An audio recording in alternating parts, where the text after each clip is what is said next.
నమస్తే, welcome to our channel. తిరుపతిలో అయితే పెను విషాదం చోటు చేసుకుంది. వైకుంఠ ద్వార దర్శన టోకెన్ల కేంద్రాల వద్ద జరిగిన తొక్కిసలాటలో దాదాపు 6 మృతి చెందినట్లు తెలుస్తోంది. మరి ఈ ఘటనపై వైసీపీ నేత టీటీడీ మాజీ చైర్మన్ భూమన కరుణాకర్ రెడ్డి అయితే స్పందించారు. దీనికి సీఎం చంద్రబాబు నాయుడు గారు బాధ్యత తీసుకోవాలంటూ ఆయన వ్యాఖ్యానించారు. అదే విధంగా మా హయాంలో తిరుపతి చాలా బాగుండేదని, కానీ వీళ్ళు దుష్ప్రచారం చేశారని, లడ్డూలో కల్తీ నెయ్యి కలిసిందని చెప్పి దుష్ప్రచారం చేయడం వల్లనే ఇలాంటి సంఘటనలు జరుగుతున్నాయని ఆయన వ్యాఖ్యానిస్తున్నారు.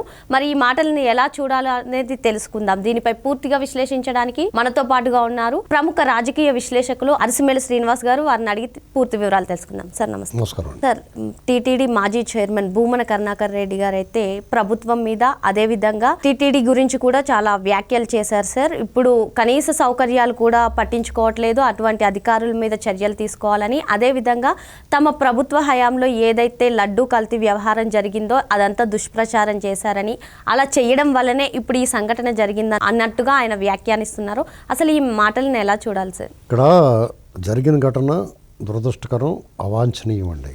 ఎందుకంటే శ్రీవారి భక్తులు వైకుంఠ ద్వార దర్శనం ద్వారా స్వామివారిని దర్శించుకుని తరించాలని చెప్పేసి వాళ్ళందరూ కూడా ఆతృతగా అక్కడ వేచి ఉన్నారు. ఆ టికెట్ల కౌంటర్లు నెంబర్ ఆఫ్ కౌంటర్స్ అక్కడ ఓపెన్ చేశారు.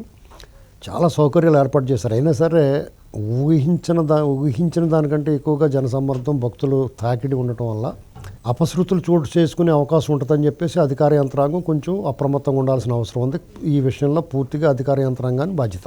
1. 2, తిరుమల తిరుపతి దేవస్థానానికి సంబంధించి పాలక మండలి కానీ రాష్ట్ర ప్రభుత్వం కానీ కొన్ని నిర్ణయాలు తీసుకోవడం జరుగుతుంది. దాన్ని అమలు చేయవలసిన బాధ్యత పూర్తిగా క్షేత్రస్థాయిలో అధికారులదే. ఎందుకంటే వాళ్ళ చేతిలోనే పవర్, పూర్తి స్థాయిలో అధికారం వాళ్ళ చేతిలో ఉంటుంది. ఆ అధికారం ఏ రేంజ్లో ఉంటుందంటే చిన్న ఎగ్జాంపుల్ చెప్తాను. ఇప్పుడు ఈఓ కానీ, జేఈఓ కానీ, మీరు ఒక ఎమ్మెల్యే కానీ, మంత్రి కానీ, లేకపోతే డిప్యూటీ స్పీకర్ కానీ, ఏకంగా సీఎంఓ కానీ, లోకేష్ గారి పేషి కానీ, మంత్రుల పేషి నుంచి కానీ మీరు ఒక లెటర్ ఇచ్చి భక్తుడికి దర్శనం కల్పించండి, మీరు లెటర్ ఇస్తే లెటర్ ఇలా చూసి అలా పాడేసిన సందర్భాలు ఉన్నాయి. సామాన్య భక్తుడికి వాడు మర్యాద ఇవ్వట్ల, విఐపి భక్తులు ఎవరో ఒక సిఫార్సు తోటి వచ్చిన వాళ్ళకి మర్యాద ఇవ్వట్ల. అటువంటిప్పుడు పూర్తి అధికారం మీ చేతిలో ఉన్నట్టే కదండి. ఇక్కడ ఈ అధికారులు, తిరుమల తిరుపతి దేవస్థానంలో పనిచేసే అధికారులు గతంలో అయితే అన్య మతాలని ఆరాధించే వాళ్ళు ఉండేవారు. ఇప్పటికీ వాళ్ళు 300 మంది అక్కడ పైన కొనసాగుతూ ఉన్నారు. అన్య మతాలను ఆరాధించే వాళ్ళు కాకపోయినా వైసీపీ వాసన ఉన్నవాళ్ళు చాలామంది ఉన్నారు పైన. వాళ్ళని అప్పటికప్పుడు తీసేయడానికి కుదరదు. వాళ్ళలో పరివర్తన, పశ్చాత్తాపం, భక్తుల పట్ల గౌరవం, మర్యాద కలిగించేలాగా వాళ్ళని దారిలో పెట్టాల్సిన బాధ్యత ఈఓ, జేఈఓల మీద ఉంది. ఎందుకంటే దాదాపు 6 నెలల నుంచి ప్రభుత్వాలు మారినాయి, ఇవన్నీ మారినాయి కాబట్టి ఇప్పటికీ కూడా మార్పు రాలేదని చెప్పి అంటున్నారు. 1, పాలక మండలి వచ్చిన తర్వాత ఇప్పుడు బిఆర్ నాయుడు గారు వచ్చిన తర్వాత అనేక సంస్కరణలు చేస్తున్నాడు. చాలా భక్తులకు వెసులుబాటు కల్పించి ఏర్పాట్లు చేస్తున్నాడు. ఆయన డౌన్ టు ఎర్త్ వ్యవహరిస్తున్నాడు. అక్కడ సామాన్య భక్తుల్లో కూర్చున్న వాళ్ళ కష్ట సుఖాలు తెలుసుకుంటున్నాడు, వాళ్ళ ఇబ్బందులు ఏమైనా తెలుసుకుంటున్నాడు. ఇలాంటివన్నీ చేస్తున్నప్పుడు ఒక మంచి ప్రశంసలు వస్తున్నాయి. తిరుమల తిరుపతి దేవస్థానం చాలా మార్పు వచ్చింది, ప్రసాదంలో నాణ్యత పెరిగింది, భక్తుల పట్ల మర్యాదలు కనిపిస్తూ ఉన్నాయి, చాలా బాగా చూసుకున్నారు, సౌకర్యాలు మెరుగుపరచడానికి చూస్తున్నారు అనేటువంటి మనం నిత్యం చూస్తూ ఉన్నాం. ఇలాంటి పరిస్థితులు ఈ దుర్ఘటన జరిగింది. ఇక్కడ అధికారులు గుర్తుపెట్టుకోవాల్సింది ఏంటంటే, ఒక రాజకీయ పార్టీకి కొమ్ముకాయాల్సిన శ్రీవారికి భక్తులు ఎవరైతే ఉన్నారో ఆ భక్తుల పట్ల పూర్తి విశ్వాసంతో, వాళ్ళ పట్ల మర్యాద గౌరవంతో వాళ్ళకి దర్శనం వేగరం జరిగేలా చూడాలి, వాళ్ళ సౌకర్యాల గురించి ఆలోచించాలి. అట్ ది సేమ్ టైం వాళ్ళ పదవిలో ఉండడానికి కారణం వాళ్ళ చదువు, వాళ్ళ అర్హత మాత్రమే కాదు. వాళ్ళ చదువు అర్హత అయితే మరి వైసీపీ గవర్నమెంట్ ఎందుకు లేరు వాళ్ళు? అక్కడ వైసీపీ గవర్నమెంట్లో కూడా ఉండాలి కదా వాళ్ళు అక్కడ. అంటే ఆ రాజకీయ పార్టీ వీళ్ళు కొంచెం సమర్థులు అని వీళ్ళని ఎంచుకున్నారు ఈ ప్రభుత్వం వచ్చిన తర్వాత. ఎంచుకున్నప్పుడు ఆ ప్రభుత్వానికి సంబంధించిన ఓ రాజకీయ పార్టీ ఉంటుంది కదా ఆ కూటమిలో. ఆ రాజకీయ పార్టీ కార్యకర్తల పట్ల కూడా నువ్వు ప్రజలను ఎలాగైతే, భక్తులను ఎలాగైతే గౌరవిస్తున్నావు, వీళ్ళని కూడా అలా గౌరవించి మర్యాద ఇచ్చి చూడాలి కదా. ఒక ఆయనకి నోటీస్ ఇచ్చారు, నాన్ అవైలబుల్ కేసు ఏంటండి. ఇప్పుడు కరుణాకర్ రెడ్డికి ఏమంటే కరుణాకర్ రెడ్డి వ్యాఖ్యలు చేశాడు కదా, ఏ రకంగా ప్రభుత్వానికి చంద్రబాబు నాయుడు గారి బాధ్యత వహిస్తాడనేటువంటి నోటీస్ ఇచ్చాను, అరెస్ట్ చేయించండి, నాన్ అవైలబుల్ కేసు పెట్టండి. దీని అంతటికీ కారణం ఏంటంటే, అసలు కరుణాకర్ రెడ్డి చెప్పాల్సింది ఏంటంటే, మీరు లడ్డూలో కల్తీ చేశారు, ఆ పాపం మీరు చేశారు కాబట్టి ఆ పాపం వల్ల ఇవాళ బలయ్యారు భక్తులు. నువ్వు పాపం చేసావు, నిన్ను ఇంకా లోపల పెట్టలేదేటని చెప్పేసి కోపం వచ్చింది దేవుడికి. మిమ్మల్ని ఇంకా ఖైదు చేయలేదేటి, నిన్ను కానీ చెవిరెడ్డి భాస్కర్ రెడ్డిని కానీ ఆ సుబ్బారెడ్డిని కానీ మీరు చేసిన దుర్మార్గాలకి, దురాగతాలకి, అక్రమాలకి, అవినీతికి, అపచారాలకి ఇంకా మీకు శిక్ష లేదు ఈ వ్యవస్థ. అందుకు దేవుడి కోపం వచ్చింది. అది ఒకటి, మీకు ఇంకా శిక్ష పడలేదు ఏంటనేటువంటిది ఒకటి. రెండు, ప్రభుత్వానికి అప్రతిష్ట, లేకపోతే పాలక మండలికి, లేకపోతే అక్కడ ఉన్న తిరుమల తిరుపతి దేవస్థానానికి అప్రతిష్ట వచ్చేలాగా, లేకపోతే చెడ్డ పేరు వచ్చేలాగా ఒక దుర్ఘటన జరిగిపోయింది. మరి దేవుడు మరి శిక్ష ఎలాగా ప్రాణాలు బలికోనడం. కానీ మరి ఆ దుర్ఘటన నువ్వు అంటున్నావు కదా, దుర్ఘటన మీ వల్లే జరిగింది, ఇలా ప్రాణాలు కోల్పోయారు, దేవుడు కల్తీ. మరి నీ లాజిక్ ప్రకారం చూస్తే మరి మిమ్మల్ని ఇంకా లోపల పెట్టలేదేటనే ఇది జరిగింది అనుకుంటున్నాం మేము. మిమ్మల్ని అందరినీ లోపల పెట్టేస్తే అసలు ఒక్క దుర్ఘటన కూడా జరిగింది రాష్ట్రంలో. మీలాంటి యమకింకరుల్ని, నరరూప రాక్షసుల్ని, ప్రజా వ్యతిరేక నిర్ణయాలు తీసుకున్న వాళ్ళని, అక్రమాలు చేసిన వాళ్ళని, అపచారాలు చేసిన వాళ్ళు ఇంకా రోడ్డు మీద తిరుగుతూ ఉన్నారు. ఇంకా మీరు ఎప్పుడైతే ఖైదులో కూర్చుంటారో, ఓసలు ఎక్కడితో కూర్చుంటారో, మీకు బయటకు రాకుండా మీ అక్రమాస్తులన్నింటి ప్రభుత్వం ఎప్పుడైతే స్వాధీనం చేసుకుంటుందో అప్పుడే ఈ భూమి మీద పంచిపోతాలన్నీ కూడా హర్షిస్తాయి. పూలవర్షం కురుతుంది ఆకాశం నుంచి, దేవతలందరూ పూలవర్షం కురిపిస్తారు.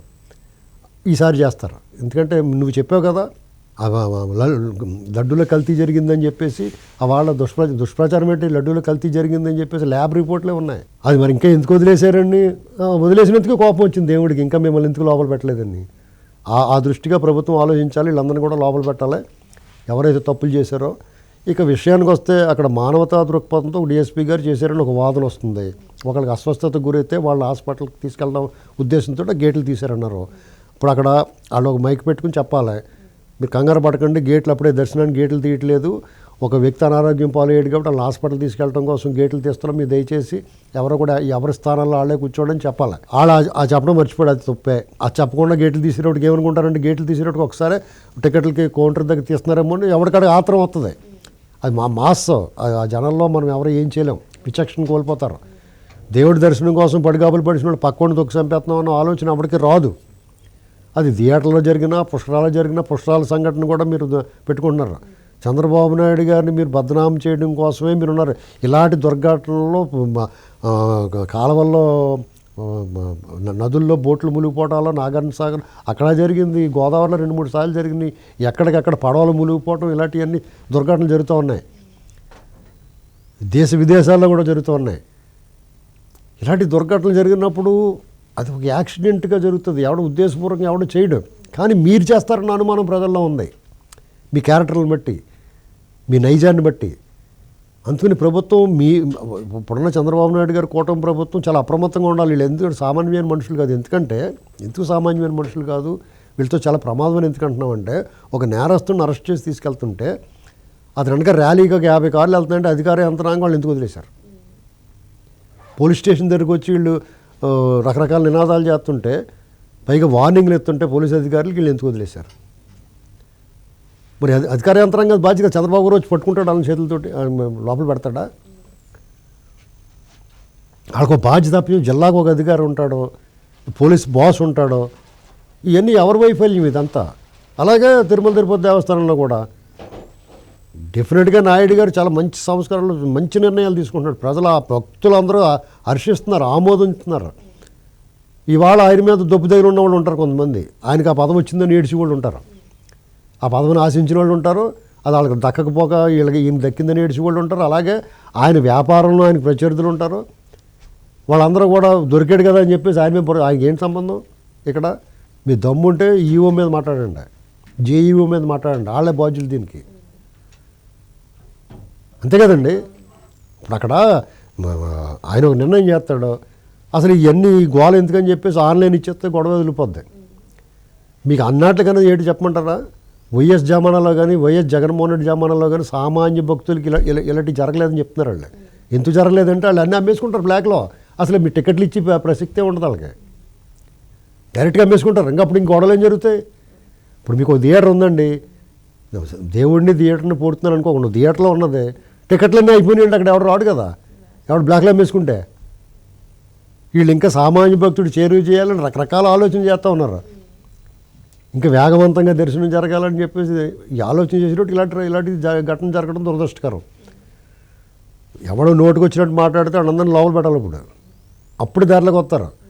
ఈ దుర్ఘటన జరగడం ఆటోమేటిక్గా ఆగిపోతాయండి. ఎందుకంటే ప్రతి ఓడు కూడా నేను ఒక అతను అంటున్నాడు, శంకరావు 3 లక్షల మంది వచ్చారు, 30,000 మంది వచ్చారు, దానికి 3 లక్షల మంది వచ్చారని చెప్తున్నాడు. నువ్వు 3 లక్షల మంది వచ్చారని ఏం చెప్పదలుచుకున్నారు మీరు?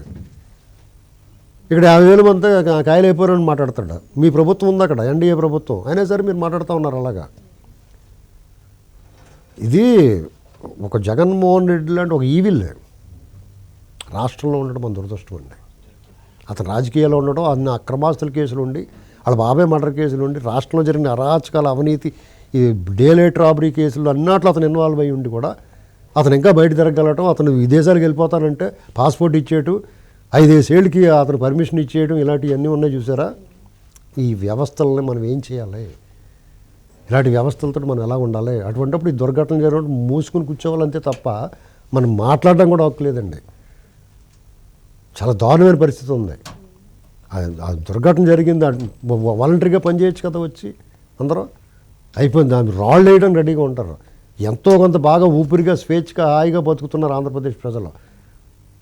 వాళ్ళు ఆ సుఖాన్ని ఆనందాన్ని తిరుమల తిరుపతి దేవస్థానంలో బ్రోకర్లు దళారుల వ్యవస్థ మొత్తం ఆపేశారు. తెలుసండి, అసలు మీకు అదేం లేదు. ఈవెన్ తెలుగు ఇప్పుడు పాలకపక్షం తాలూకు వాళ్ళు సిఫార్సు లెటర్లు కూడా చింపాతలు పడుతున్నారు. వాళ్ళు పట్టించుకుంటలేదు. వాళ్ళు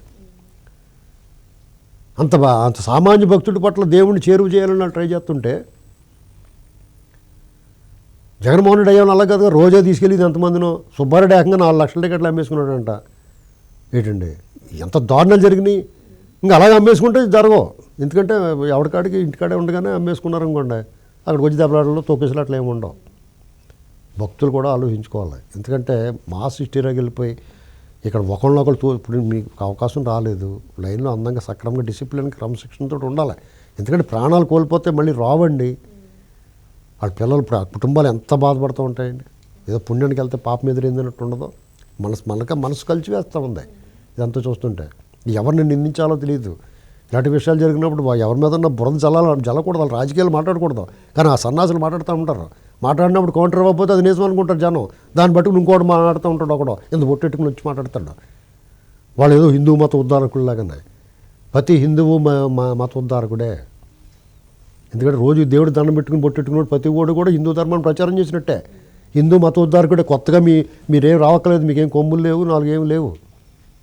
జనాల మధ్య విద్వేషాలు రెచ్చగొట్టకండి. రాజకీయం చూడకండి. ఓట్ల రాజకీయం కింద మార్చకండి. మతాన్ని ఓట్ల కోసం వాడకండి. కానీ వాడేస్తున్నారు మన దురదృష్టం. జనాల తాలూకు ఒక మనోభిప్రాయాల్ని మనోభావాల్ని గౌరవించిన మీకు చేత కానీ మీరు 5 సంవత్సరాలు జగన్ చేసిన అరాచకాలమే మాట్లాడిన వాళ్ళు ఇప్పుడు మాట్లాడుతూ ఉంటారు. అసలు ఎన్ని అనర్థాలకి మూల కారణమైన తిరుమల తిరుపతి దేవస్థానాన్ని ఎంత అపవిత్రం చేశారో, ఎన్ని అపచారాలు చేశారో. పుల్లు వచ్చి తినేసి వెళ్ళిపోయింది అక్కడ చిన్న బిడ్డని.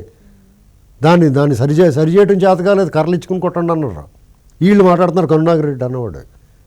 అసలు అతను బయట తిరగనెత్తు వీళ్ళు చేసిన తప్పు.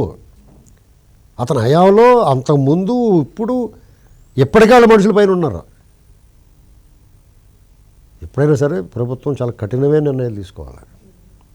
ఇప్పుడు అర్జెంటుగా నోటీస్ ఇవ్వాలి కిరణ్ కుమార్ రెడ్డికి, కరుణాకర్ రెడ్డికి నోటీస్ ఇవ్వాలి. నాన్ బెయిలబుల్ కేసు పెట్టి లోపల పెట్టేయాలి. ఈ రాత్రికి అరెస్ట్ చేయాలి అతన్ని. అప్పుడు ఇలాంటివన్నీ జరిగినప్పుడు వాళ్ళకి సహాయం ఎలా చేయాలి, వాళ్ళు ఏంటి పరిస్థితి. జగన్మోహన్ రెడ్డి అలా కనీసం ఏ ప్రమాదం జరిగినా ఏ విపత్తు జరిగినా కనీసం ముఖం తొంగి చూసేవాడండి. హుటాహుటిన పాలక మండలితో పాటు దేవాదాయ ధర్మాదాయ శాఖ మంత్రి ఆనం రామనారాయణ రెడ్డి గారితో సహా ఇవాళ చంద్రబాబు గారు వెళ్ళిపోతున్నారు. చంద్రబాబు నాయుడు గారు ఎప్పుడు పాపం చేయడండి. కలియుగ వైకుంఠం శ్రీ వెంకటేశ్వర స్వామి పరమ భక్తుడైన, ఆయన మించిన భక్తుడు ఆయనే ప్రథమం. అన్నమయ్య తర్వాత ఆయనే అంత విలువ ఉంటుంది చంద్రబాబు నాయుడు గారికి ఆ దేవుడు అంటే. ఇలాంటి దుర్ఘటనలు జరిగినప్పుడు రాజకీయం చేస్తే అంతకన్నా 100 రెట్లు చేయగలుగుతాం మేము అడిగే ప్రశ్నకు ఒక్కడు సమాధానం చెప్పలేడు. మీకు అవకాశం ఉంది కదని మాట్లాడితే నోరు మూసి కూరుకుంటాం అనుకున్నారా? ఇలాంటి వాదోపవాదాల వల్ల అక్కడ జరిగిన దుర్ఘటన జరిగింది. ఆ బాధితులు వాళ్ళ కష్టం సుఖం దాని గురించి అక్కడ ఏం జరగాలి, రేపొద్దుని ఏమి చేయాలనేటువంటి సూచనలు సలహాలు ఇస్తాం అనేసి ఈ పనికిమాల ఈ బుద్ధి లేదా, మీకు సిగ్గు లేదా?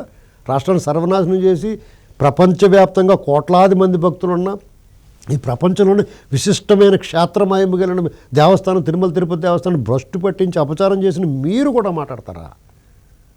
మీకు అసలు మాట్లాడే హక్కే లేదు. మీరు మాట్లాడితే అరెస్ట్ చేయాలి మిమ్మల్ని. అసలు మీకు హక్కు లేదు.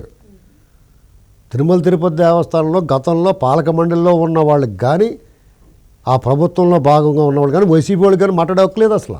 వాళ్ళు మాట్లాడేస్తారు. అలా మాట్లాడితే జైలు పెట్టాలని. అలాంటి కఠినమైన చర్యలు తీసుకుంటే ఇలాంటి దుర్ఘటనలు ఆటోమేటిక్ దేవుడు కూడా సంతృప్తి చెంది ఏమి జరగకుండా ఆయనే కాపాడతారు. మరి ఇటువంటి దుర్ఘటనలు జరిగినప్పుడు భూమన కరుణాకర్ రెడ్డి లాంటి వాళ్ళు చేసే వ్యాఖ్యలను అయితే ఉపేక్షించొద్దు అని, వారిపైన కఠిన చర్యలు తీసుకోవాలని అయితే సార్ చెప్తున్నారు. Thank you sir.